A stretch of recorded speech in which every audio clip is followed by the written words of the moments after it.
I'm inside working with Mr. Profit here. You know, we spend a lot of our time talking about mushing and training and the equipment that we use, what we pack in our sled, the type of sled that we use, the different tow lines and harnesses and things like that, and not always enough time talking about the vet care that we do. Vet care is a really big portion of being a successful musher. It's easy to get a dog team tired, but can you keep them healthy? Can you rejuvenate them afterwards?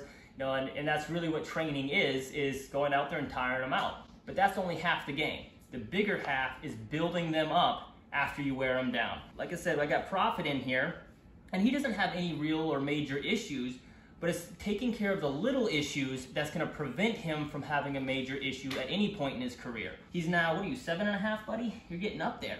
And he's been healthy his whole life. You know, I think he's finished almost every race except for last year when he stepped on a sharp rock and removed almost a whole one of these little pads on his back foot. And so that was really an unfortunate way to see him come out of the race, because he has been just a stellar and healthy dog his whole life. So some of the things that we're gonna be doing for vet care, probably one of the most common things is foot care. You know, they get little splits or little abrasions in between their pads on the softer webbing. They can get little cracks on their pads themselves. So we're checking their feet very regularly and making pretty intricate little foot lists that denote what each foot on each dog is looking like, if it's an issue with the pad, if it's an abrasion in between the pad. And then on those feet, we're usually hitting them with oils right away. Some different creams, sometimes it's a zinc base, sometimes we're using essential oils.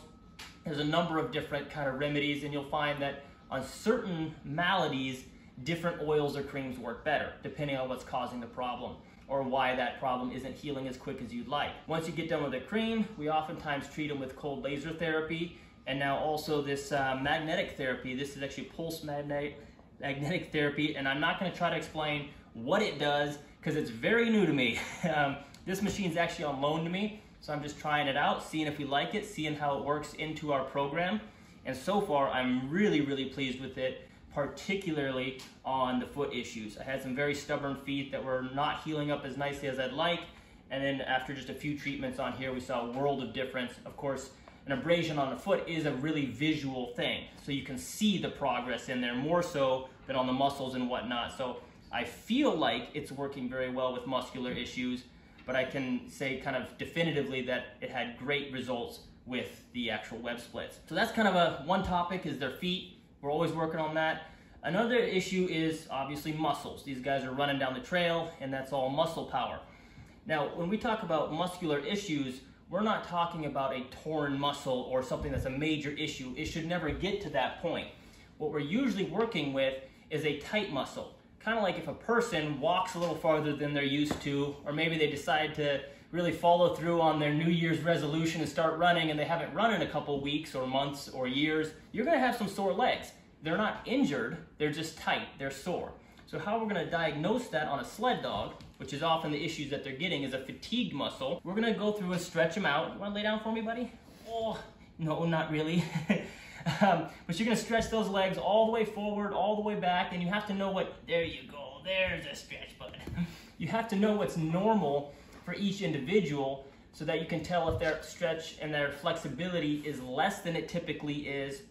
And then you're gonna start palpating and kind of feeling in there to see if you can feel any knots. And a lot of times it's just gonna be helpful to just give them a good massage. And if you're doing it right, you'll see that they kind of start stretching their nose out. Oh yeah, does that feel good, buddy? Right in there. And so you're gonna stretch them out, massage them. If you do find any sore muscles in there or any tightnesses, these are the things you should be treating. These are the things you should be working with and not waiting for it to develop into something more serious. And again, magnetic therapy, the cold laser therapy, a lot of massage is gonna help them out quite a lot there. What else do we have to work on with you guys? Just keeping track of their overall health. You know, Profit's got a really nice, pretty coat right now. And if you do start to see that their skin or their hair coat starts going downhill, it can be indicative of kind of a deficiency in certain minerals, or maybe they're not getting the fats and oils that they need. So we're always adjusting and balancing to make sure that the base dog that we're training and working with is healthy. And then you can start to develop the athlete on top of that. But if you don't have a generally healthy dog, it's gonna be really, really hard, nigh impossible, to build a top athlete on top of an unhealthy foundation. So even though we spend most of our time talking about training and the really big runs that we do, and again, the equipment and things like that, most of being a musher is maintaining a healthy dog.